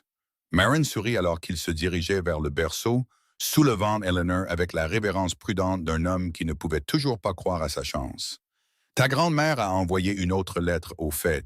Elle exige que nous amenions le bébé en visite. Elle dit que Londres est insupportable, sans quelque chose d'intéressant pour s'agiter. Elle pourrait venir ici. C'est ce que j'ai suggéré. Elle dit que l'air de la campagne ne convient pas à sa constitution. L'air de la campagne est parfaitement bien. Elle regrette juste de donner des ordres aux domestiques. » Corvin s'installa dans le fauteuil à côté d'elle, Eleanor blottie contre sa poitrine. « As-tu entendu la nouvelle? Aldrich Vance s'est enfui sur le continent. Quelque chose à propos de dettes qu'il ne pouvait pas rembourser, et un scandale impliquant la femme d'un banquier plutôt important. J'ai entendu. » Marin ne ressentit rien, pas de satisfaction, pas de justification, juste la reconnaissance lointaine d'un chapitre clos. Vérène l'a quitté il y a 6 mois. Elle a épousé un commerçant, apparemment. Comme les puissants tombent, comme les cruels trouvent leur miroir, Eleanor émit un son qui aurait pu être un accord. Corvin rit doucement, déposant un baiser sur les cheveux sombres de sa fille. « Sais-tu ce que j'ai trouvé aujourd'hui dans les papiers de mon père? » Il sortit de son manteau une lettre pliée, jaunie par le temps. Elle était cachée à l'intérieur d'un livre. Le même exemplaire de Don Quichotte que tu as emprunté notre première semaine ici. Marin prit la lettre avec précaution. « Mon très cher fils, » disait l'écriture, « si tu lis ceci, je suis déjà parti rejoindre ta mère. Ne pleure pas trop longtemps. Elle m'a manqué chaque jour pendant 17 ans, et je suis impatient de la revoir. Je veux que tu saches quelque chose. La fille Ashwell, les fiançailles que j'ai arrangées, j'ai fait cette promesse parce que je savais, même alors, quel genre d'homme tu deviendrais. Sérieux, réservé, réticent à laisser quiconque franchir tes défenses. Tu aurais besoin de quelqu'un qui puisse égaler ton intensité, défier tes certitudes et t'aimer malgré ta tendance à te retirer. Je l'ai rencontrée une fois, tu sais. Marin Ashwell. Elle avait 8 ans en visite avec son père, et elle a marché droit vers moi et m'a informé que mes chevaux étaient nourris avec le mauvais type de foin. J'ai ri pendant 1 heure après. J'ai su alors que c'était elle. Trouve-la, Corvin, quoi qu'il en coûte, elle en vaudra la peine. Avec tout mon amour, ton père. Les larmes brouillèrent la vision de Marin. Il savait, murmura-t-elle. Il savait que nous serions faits l'un pour l'autre. Il savait beaucoup de choses que je commence seulement à comprendre. La main libre de Corvin trouva la sienne, entrelaçant leurs doigts. J'ai passé 13 ans à avoir l'impression d'attendre quelque chose sans savoir quoi. Maintenant je sais. Je t'attendais. Elle porta leurs mains jointes à ses lèvres. Valais-je la peine d'attendre? Chaque seconde. Il se pencha à travers l'espace entre leurs chaises, l'embrassant doucement. Chaque seconde interminable et solitaire. Eleanor choisit ce moment pour faire connaître sa présence avec emphase, et ils se séparèrent en riant. Notre fille a des opinions sur les démonstrations d'affection, observa Corvin. Notre fille a des opinions sur tout. Elle tient ça de ta grand-mère.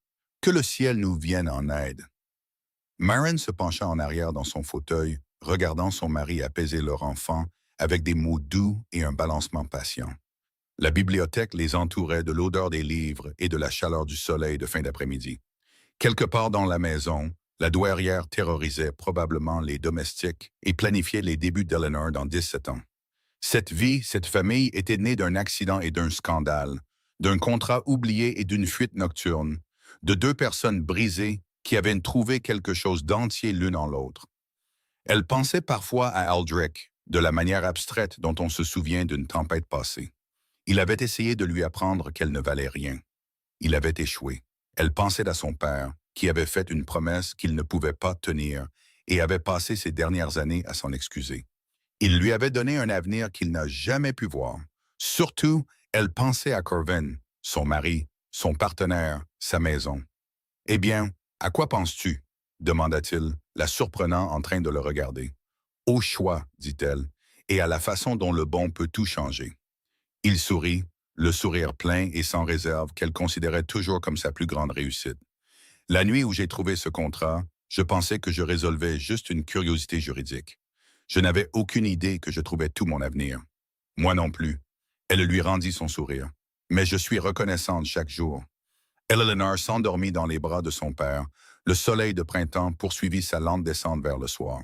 Et dans la bibliothèque de Thornhaven House, le duc et la duchesse de Thornhaven étaient assis ensemble, dans un silence confortable, n'ayant besoin d'aucun mot pour exprimer ce qu'ils avaient trouvé l'un en l'autre.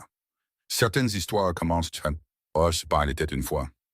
La leur avait commencé par un seul mot, « mienne », et elle continua pour toujours.